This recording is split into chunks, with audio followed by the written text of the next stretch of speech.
23-24 সেশনে ভর্তি পরীক্ষা এবং ভর্তি পরীক্ষায় বিদ্যমান কোটা 2023-24 সেশনে যেভাবে কোটা ছিল, 2022-23 সেশনে যেভাবে কোটা বিদ্যমান ছিল, বর্তমান প্রশাসন, বিপ্লবোত্তর প্রশাসনও সেই কোটা বিদ্যমান রেখেছে। আমরা আজকের মানববন্ধন থেকে এই সিদ্ধান্তের তীব্র নিন্দা জানাচ্ছি এবং অনতিবিলম্বে এই বৈষম্যমূলক কোটা অপসারণের দাবি জানাচ্ছি।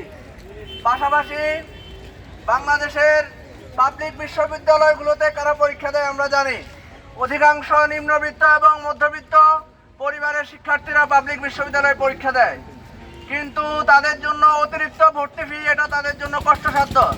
এই জন্য আমরা আজকের মানববন্ধনের পক্ষ থেকে, সকল শিক্ষার্থীর পক্ষ থেকে ভর্তি পরীক্ষা আবেদন ফি ন্যায্যতা ভিত্তিক আবেদন ফি নির্ধারণের দাবি জানাচ্ছি। আজকের প্রোগ্রামে উপস্থিত সহযোদ্ধাবৃন্দ এবং সাংবাদিক ভাইদেরকে ধন্যবাদ জানিয়ে আমি আমার কথা এখানে শেষ করছি। আসসালামু আলাইকুম ওয়া রাহমাতুল্লাহ।